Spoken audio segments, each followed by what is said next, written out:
غیر مسلموں کی طرف سے عموماً ایک سوال یہ کیا جاتا ہے کہ مسلمان بھی تو کعبے کی پوجا کرتے ہیں، کعبے کی عبادت کرتے ہیں، کیا ان کا سوال اور اعتراض درست ہے؟ ظاہر سی بات ہے، یہ اعتراض اور سوال بالکل بیجا ہے اور اس میں کوئی حقیقت نہیں ہے۔ وجہ اس کی ہے کہ مسلمان کعبے کی عبادت نہیں کرتے بلکہ رب کعبہ کی عبادت کرتے ہیں۔ اسلام میں بتوں کی عبادت کرنا بالکل حرام ہے، کسی بھی جگہ کی عبادت کرنا بالکل حرام ہے۔ کعبہ یہ مسلمانوں کا قبلہ ہے، یعنی وہ سمت ہے جس کی طرف منہ کر کے مسلمان نماز پڑھتے ہیں۔ اہم بات یہ ہے کہ اگرچہ مسلمان نمازوں میں کعبے کی طرف رخ کرتے ہیں لیکن وہ کعبے کی عبادت نہیں کرتے اور نہ ہی اس کی پوجا کرتے ہیں، بلکہ مسلمان تو صرف اللہ تبارک و تعالیٰ کے آگے جھکتے ہیں، اس کی عبادت کرتے ہیں، اسی سے لو لگاتے ہیں، اسی کو اپنا معبود سمجھتے ہیں۔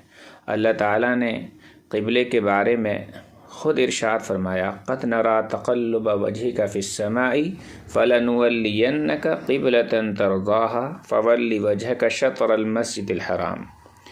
اے نبی کریم صلی اللہ علیہ وسلم، ہم آپ کے چہرے کا بار بار آسمان کی طرف اٹھنا دیکھ رہے ہیں، لہذا ہم ضرور آپ کو اس قبلے کی طرف پھیر دیں گے جسے آپ پسند کرتے ہیں، سو آپ اپنا منہ مسجد حرام کی طرف پھیر لیجئے۔ یہ بات ہمیں معلوم ہونی چاہیے اور غیر مسلموں کو بھی یہ بات ہمیں بتانی چاہیے کہ اسلام وحدت کا دین ہے۔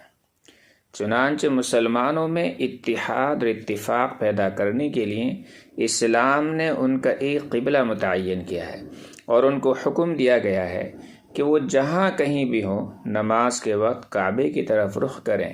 جو مسلمان کعبے کے مغرب کی طرف رہتے ہیں وہ اپنا رخ مشرق کی طرف کریں گے، اور جو مسلمان مشرق کی طرف رہتے ہوں وہ اپنا رخ مغرب کی طرف کریں گے۔ مسلمانوں کا یہ عظیم الشان کارنامہ ہے کہ انہوں نے سب سے پہلے دنیا کا نقشہ بنایا۔ مسلمانوں کے نقشوں میں جنوب اوپر کی طرف تھا اور شمال نیچے کی جانب تھا اور کعبہ درمیان میں تھا۔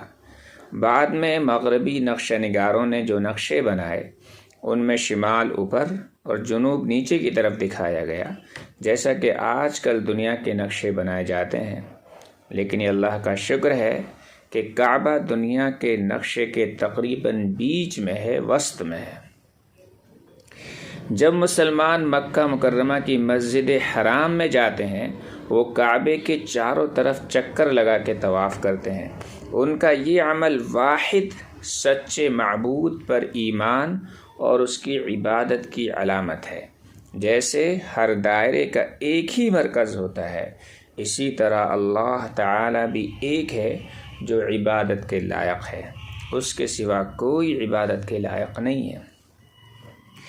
جہاں تک یہ اعتراض اور یہ سوال کہ سیاہ پتھر یعنی حجر اسود کی حرمت اور اس کو چومنا، اس کے تعلق سے آپ حضرت عمر رضی اللہ تعالی عنہ کا ارشاد پڑھیں جو ایک حدیث میں بیان کیا گیا ہے۔ حضرت عمر رضی اللہ تعالی عنہ نے حجر اسود کو بوسہ دیا اور اس کے بعد فرمایا، انی اعلم انک حجر لا تضر ولا تنفع ولولا انی رأیت رسول اللہ یقبلک ما قبلتک۔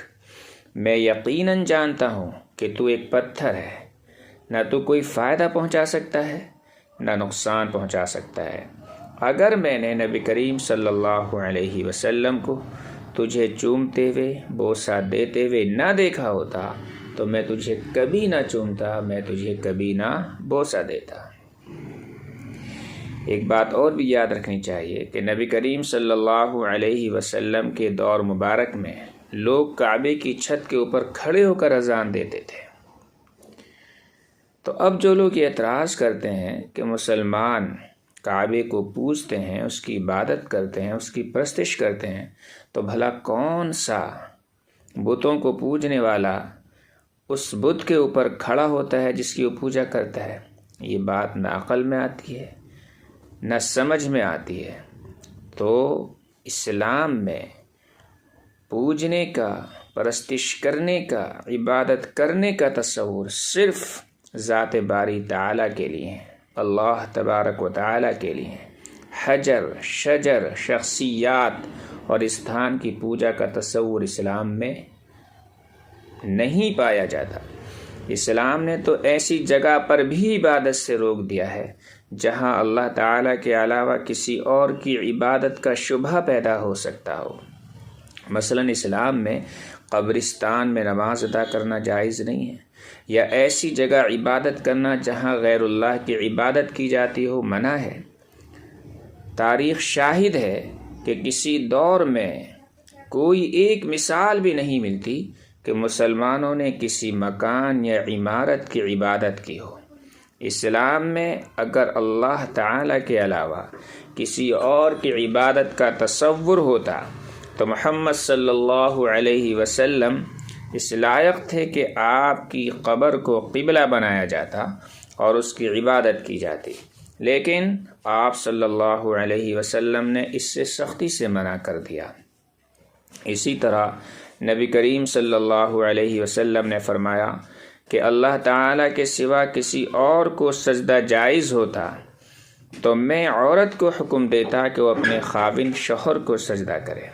پھر یہ بات بھی ہے کہ بتوں کے پجاری تو بت خانے میں جا کر عبادت کرتے ہیں یا ان بتوں کے ماڈل بنا کر سامنے رکھتے ہیں، جبکہ مسلمان قبولیت عبادت کے لیے خانہ کعبہ جانے کو شرط قرار دیتے ہیں، نہ اس کا ماڈل اپنے سامنے رکھنا جائز سمجھتے ہیں۔ وہ تو جہت کعبہ کو سامنے رکھ کر کعبے کے بجائے رب کعبہ کی عبادت کرتے ہیں۔ تو لہذا غیر مسلموں کی طرف سے یہ اعتراض بالکل اس بات پر مبنی ہے کہ انہیں اسلام کی بیسک تعلیمات بھی نہیں معلوم ہیں۔ اس لیے مسلمان کا یقین یہ ہے کہ وہ صرف اللہ تبارک و تعالی کی عبادت کرتا ہے، اس کے علاوہ کسی کی عبادت نہیں کرتا، اور مسلمان اسلام اسی کی دعوت دیتے ہیں کہ تمام لوگ صرف ایک اللہ کی عبادت کریں، اس کے علاوہ کسی کی عبادت نہ کریں۔ وحدت پر قائم رکھنے کے لیے کعبے کو جہت اور قبلہ متعین کیا گیا، اس کے علاوہ کچھ نہیں ہے۔ اللہ تعالی ہمیں یہ بات سمجھنے کی توفیق نصیب